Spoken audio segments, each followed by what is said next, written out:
Hello and welcome to part 2 of No One Gets Out of Here Alive.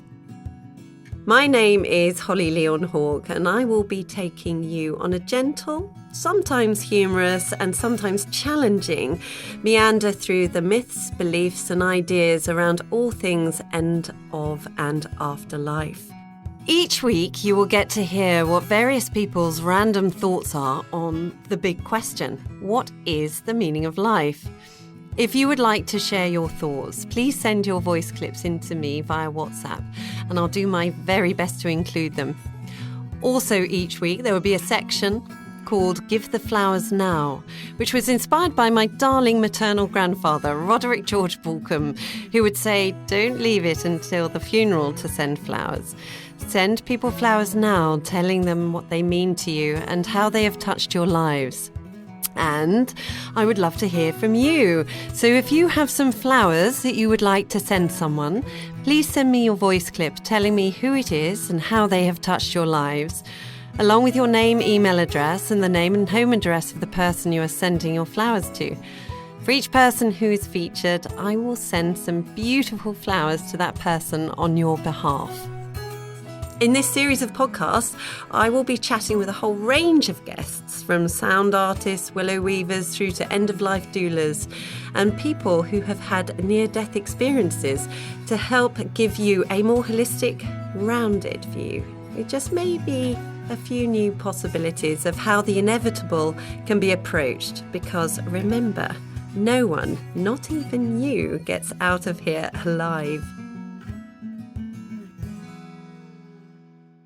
It isn't just people who grieve, but pets as well. Animals grieve, don't they? So talk to us a little bit about that and your experiences. Well, with an animal, I mean, everybody assumes that they're going to be okay, but they actually aren't. But there's very little, and I've looked into this, very little research around the world about pets grieving. I've identified that there are some signs that we can see and symptoms of an animal grieving an animal for a start. So, for example, they go off their food, they won't sleep in the same area. And I mean, I'm not just talking dogs, it can be cats, other animals.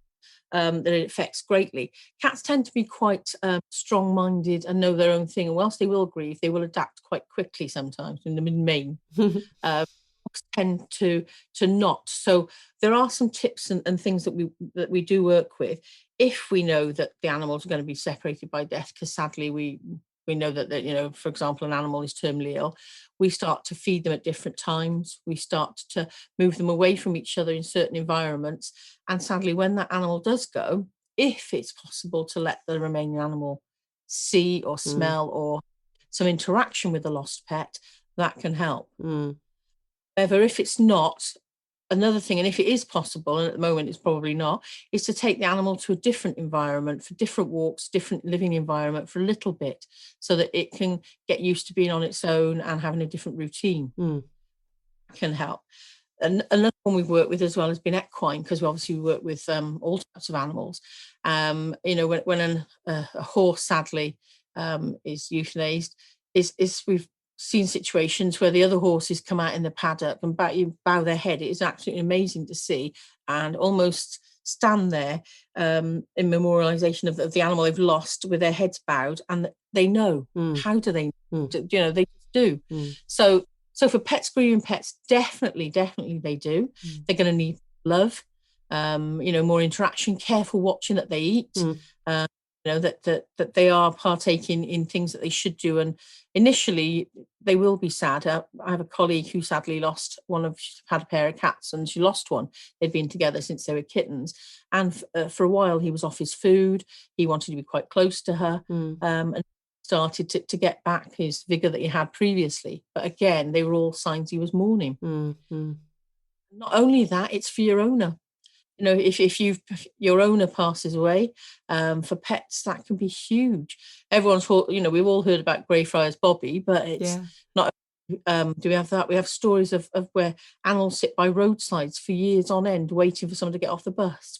We see these news feeds or on social media, or people go back, or pets go back to areas where they used to go, and they wait by doors, in windows. And it's important that, we remember that they will suffer and they will grieve.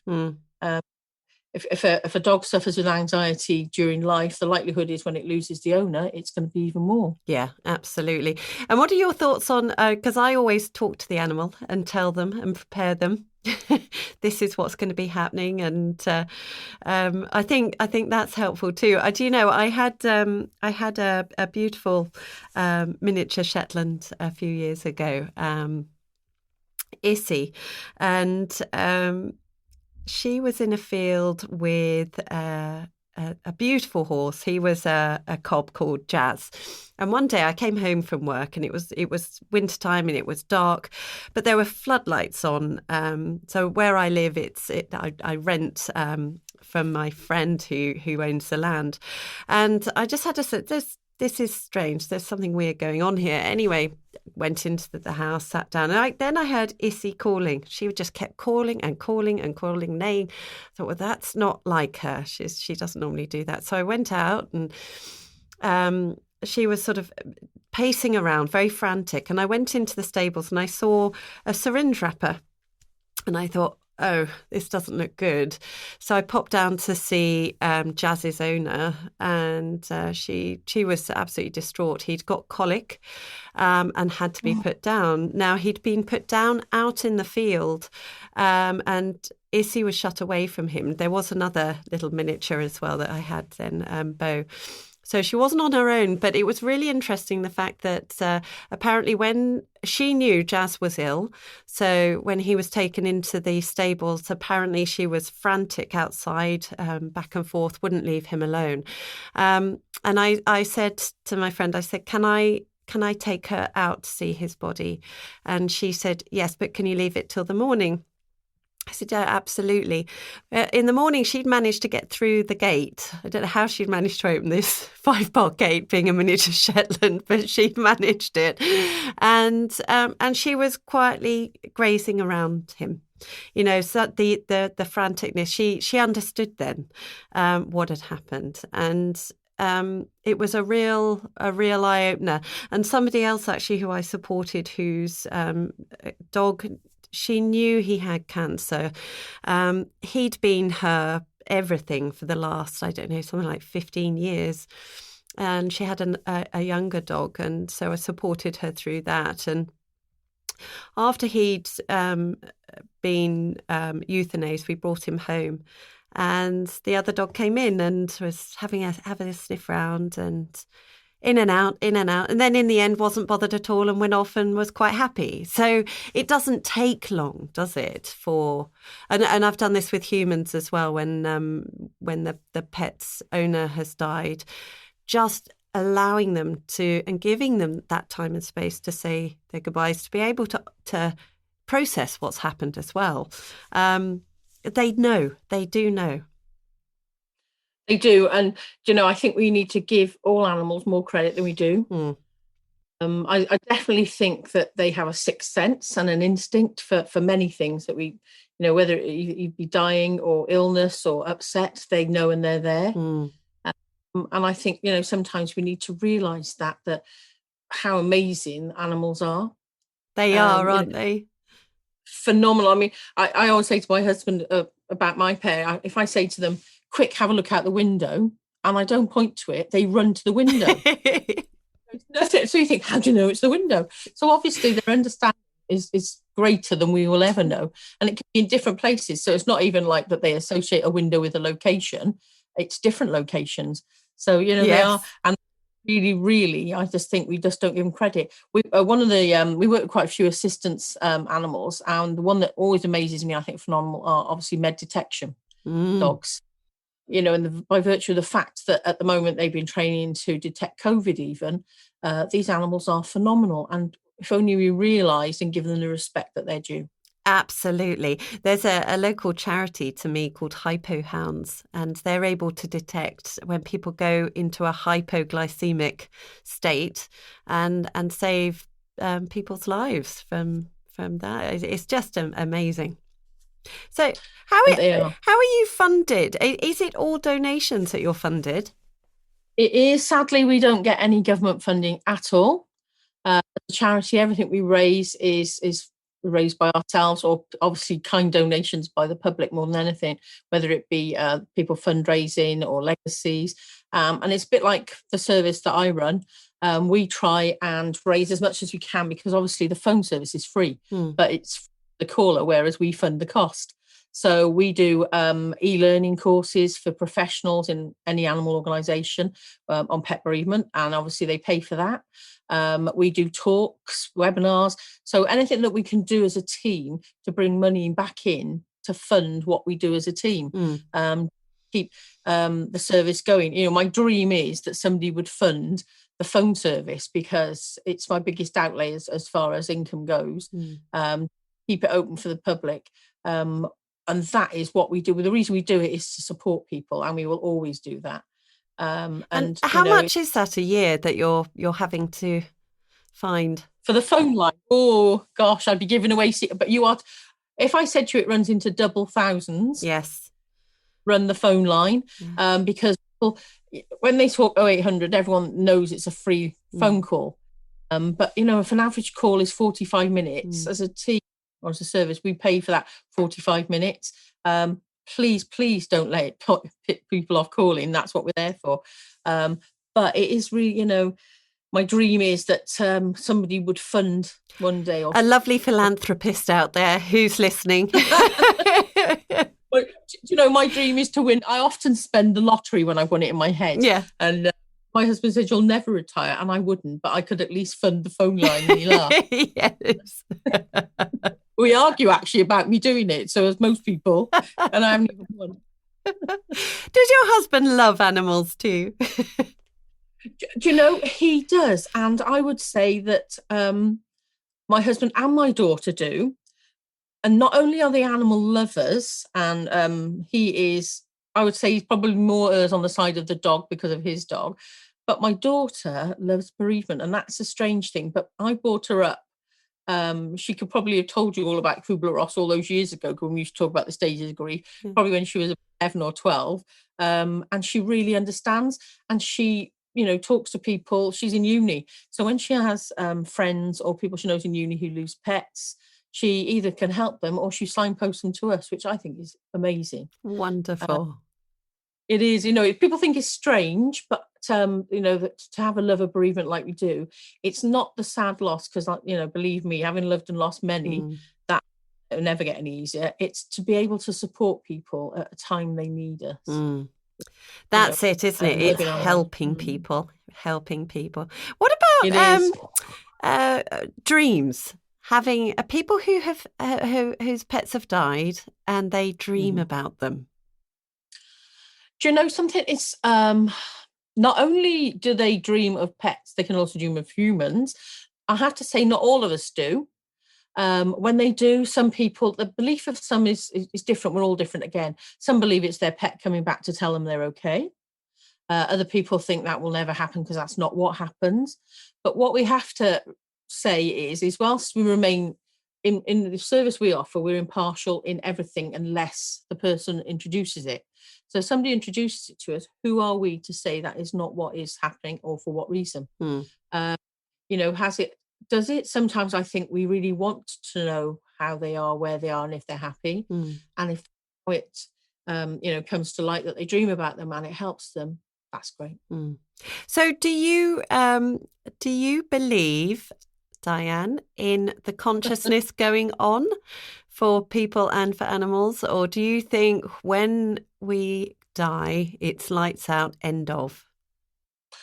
Well, we have two Dianes here.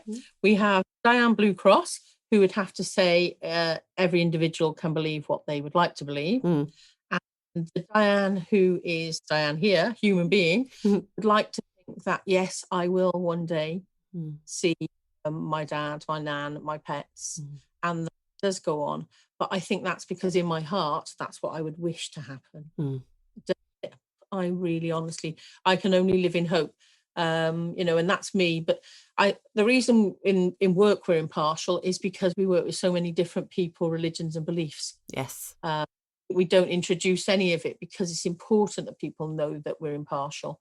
So the team, who I have to tell you are the most amazing people on the phone line, are totally impartial in every way and confidential. And I need to tell you this as well, because not a lot of people realise this. They are based all around the UK. Mm. They give their time freely, and there's over 100 of them around the country, because it's on a virtual call centre basis. They have extensive training. We put them through the ringer, believe me, because it has to be right for them and the users of the service. And to put people's mind at rest, we have a real diverse range of people, because the really most important thing to us is they have loved, lost and understand. Mm. I have ladies and gents who come from all walks of life, be it retired vets to school teachers. They are absolutely phenomenal, and I cannot sing their praises highly enough. And I don't think of them as volunteers. They are team, because the expertise and the training and the support they give people is just, I've never seen it in people. It is, well, Beautiful. I'm one of them. Mm. So, are you always on the lookout for more volunteers, or? Always. Always, because the retention rate is phenomenal as well. People, I have a lady in her 80s who's been with us 24 years. And the majority of people stay for years. We do get people who sort of do the training and run. That's normal human nature, sadly. But we recruit constantly throughout the year. And the reason we do is because a lot of people, they think they can just start the next day and pick the phone up. Mm. But we put them through 10 weeks of training, which is all e-learning based. Practice calls or practice emails or practice web chat, whichever area they want to function in. With us, or some do a variety, they mix. They get allocated a mentor, because obviously support is necessary. They have full support of us when the line is open, because sadly we get vulnerable callers, so we have a really robust safeguarding process. But volunteers, people are welcome. It's on the Blue Cross website is the information and the application. I have to say, people say, gosh, so much training, it's important. But I have to tell you as well, it's not, even though it's a similar training to some areas that counsellors would get, they are not counsellors. And it's important that we stipulate that, because a lot of people do our course and then they may set a business up as a counsellor, and there's for me personally, it's a dangerous game to play. Support is what we do. Okay. And so if somebody wants to volunteer with you, they go onto your website and it's on there. Will they have to pay for the training, or do you fund that as well? No. Do you know something? We fund it all. And Gosh. that probably we should make people realise that the time and the training that we put in as a charity is a cost to the charity is phenomenal. But we're so grateful for their support as a volunteer. Yeah. That's why for those that, carry on to volunteer with us and stay for however long they need to, that's amazing. It is wonderful. But, and we also appreciate it's not for everyone. And we prefer people to realise from the onset how emotionally draining it can be. Support somebody. Yeah. And same as if they've suffered a loss, we always tell them to wait at least 6 months before they apply, animal or human. And while they're with us, it's really important that we give them space. So we have something we call time out. So if they have any life issues or bereavement, or, through COVID, a lot of people had different stresses and strains, we put them what we call time out, so that we don't lose them. We keep in contact with them, and then they can come back within a time frame and carry on with us. Because it's important that, we realise that giving time and all they do for us, it's important that we work with them as well. Absolutely. So what do you feel needs to change or would help people to be able to get more of the right support? So let's say 50 years from now, what would you like to see? Yes. Sadly, I won't be here. 50 years, what I would like to see is more acceptance and understanding of people about pet loss. We're chipping and getting there, but there's a long way to go. So the understanding of how it can affect people, in all areas, be it employers, medical professions, people actually realising the effect. And in 50 years' time, that will be there. I also think that other people understanding that we haven't got to wait 50 years, the support's there now. Yes, yeah. And if they just, a lot of people, we did a survey recently, some people said they'd be embarrassed to use it. We get that totally, and we understand, but please never be embarrassed, because that's not how it works. People who say, I don't need it, but something, they probably don't realize that they need it. And so to just pick that, we realize picking the phone up is difficult. That's why we have the other services where it's not so personal a contact. Give it a go, because people realizing that they need the support as well, and understanding that there is no stigma, it can only but help you, and in that way as well, it the fact that it'll help you through your loss will help you in your life. That sounds a bit sort of like sugary sweet and dramatic, but it's not. It's just the understanding that talking to people really, really does help. And do many of the callers end up talking a lot about their pets? Is it the content a lot of remembering them? Because I'd imagine for some people to be able to share stories and with people they know, they'd feel embarrassed and silly. Strangely not, because I think once they've made that move to be brave and to contact us, so to speak, they will often talk about, initially it'll be the loss or the impending loss, or it could be an anniversary, of the actual loss or the birthday of the pet. They will contact us sometimes only once, because that's all they need. And in that time, they will talk about the pet, its life, stories, histories. And then also what we do find as well, it can have a connection with other losses, be it other pets or human loss. It could be that comes out as well how they're struggling financially, or other areas. And what we'll do, we'll signpost them. Right. Because we know we can't fix everything, but we can talk about the pet. But we also need to help people and support them through other areas. Domestic abuse, for example. It's important that we're there to support people, signpost them and help. And people tend to, once they realize it's a safe environment to talk, and they will tell us stories about their pets, memorialization, everything to do with, their lives sometimes. And we made a vow through the last 12 months because of the pandemic that if people did deviate and go on to other things, we could still support. A lot of services sadly couldn't open as much as they wanted to or unable to. So we realized the value. We never profess to be all, and it's really important that people realize we're there for pet support, but we do know sometimes it can go hand in hand with mental health or loneliness. And like I said, vulnerability. Sadly, we've had calls than ever this year of people who are at that lowest ebb of their life, and we've had to contact emergency services or social work teams, mental health teams. And the volunteers know, I mean, they pass it on to us because obviously we then take over the safeguarding, but it's important to realise that, we're there for pets can sometimes bring other sad events. Oh, completely. Yes. And it is that holistic support, isn't it? Which is so, so beautiful and just demonstrates why it's so important that you have such rigorous training as well for your volunteers. So, yeah, it's such a difficult thing, isn't it? Grief, loss, anything like that.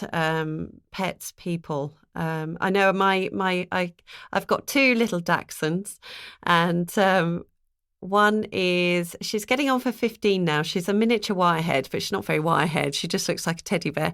And she's I say she's my soul animal. She's absolutely adorable, Poppy. And she's got chronic bronchitis, so she has an inhaler twice a day. And she's got cancer as well that can't be treated.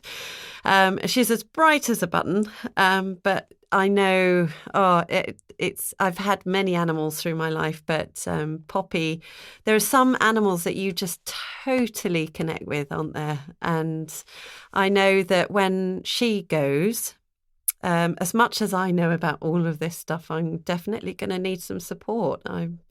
Because it's one thing being able to support and help and talk about it, but when you're experiencing something, it's totally different, isn't it?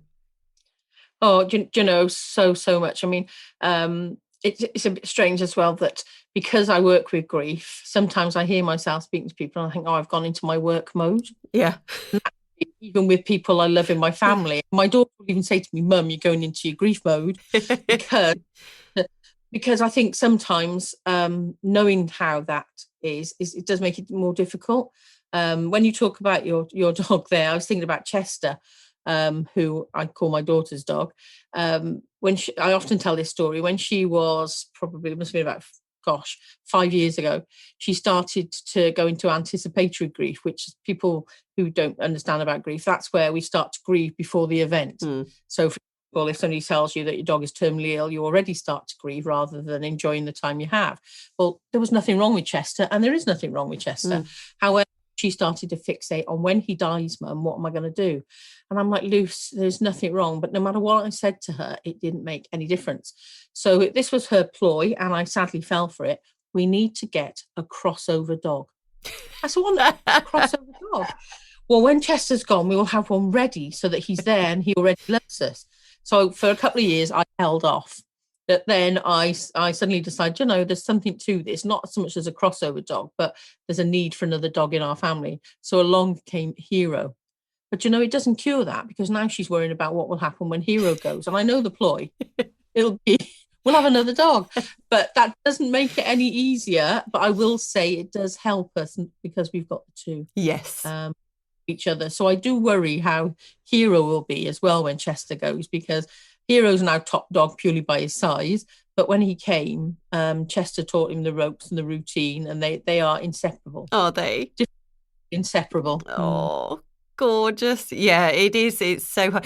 It is slightly easier when you've got one left behind, isn't it? My border collie, slightly. Yeah, so not much, but she died at the age of 13. She'd had a massive stroke one day, so it was a real sudden loss. Even though I knew she was getting on, I crazily thought I'd go to the vets and they'd fix her and she'd be coming home. She didn't come home with me, but we had Legolas then, who was my son's retired greyhound, and having the comfort of him was just, and the distraction as well, and having to keep going for him, keep taking him for walks, going, feeding him and things like that was really, really helpful.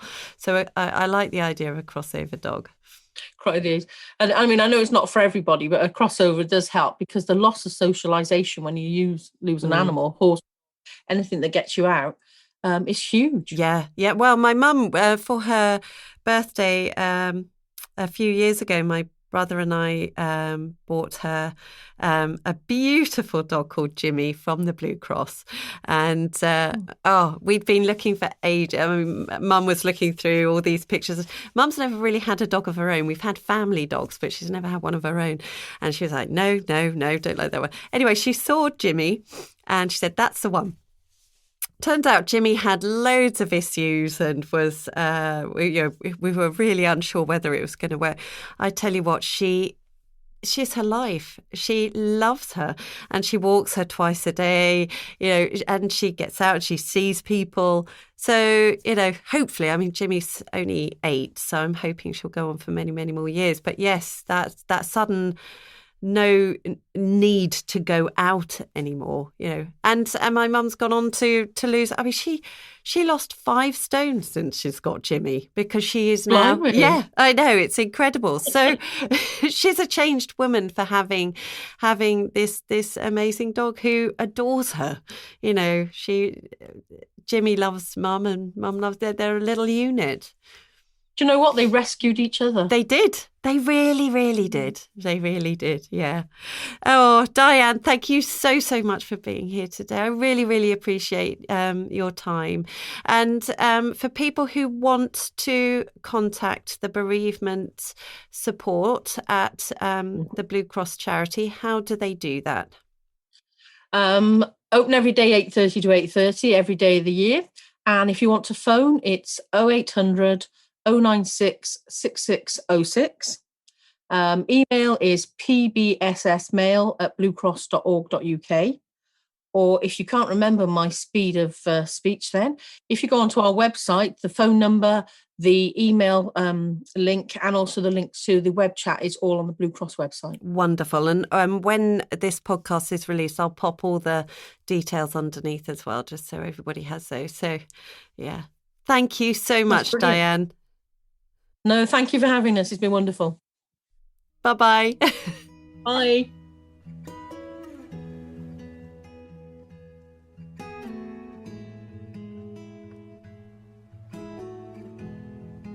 Hi Holly, it's Emma from Rainbow Hunting here, and I would love flowers to be sent to my gorgeous mum. My parents are in their mid-80s and they are away on a garden coach tour at the moment, and I'm missing them hugely. No matter what they think of me and what I say, I never question how much they love my sister and I. It wasn't until they were away this week on their lovely pandemic permitted holiday that I realised how much I actually miss the morning calls I have after I drop my kids at school. What I normally do after drop off is I'll phone my parents, and it used to be primarily for my own benefit, but now it's just as much to check up on them and make sure they're okay and that they haven't been too lonely during lockdown. But what I suddenly realised whilst they were away is that I miss the feeling of unconditional love I get just from merely hearing their voices. I think so often it's easy to take for granted the people who are closest to us. I'm a widow. My husband died at the age of only 38 years old. And as a solo parent, trying to keep things going, my parents have been the most amazing support for me. They no longer try to fix my problems. Instead, over the years, we've learned that what I really just need is for somebody to listen and somebody to share my story with. So I know that my mum absolutely adores flowers, and she'll be utterly delighted with a little gift. And I can't thank you enough for bringing a smile to not only her face, but my face too. Thank you.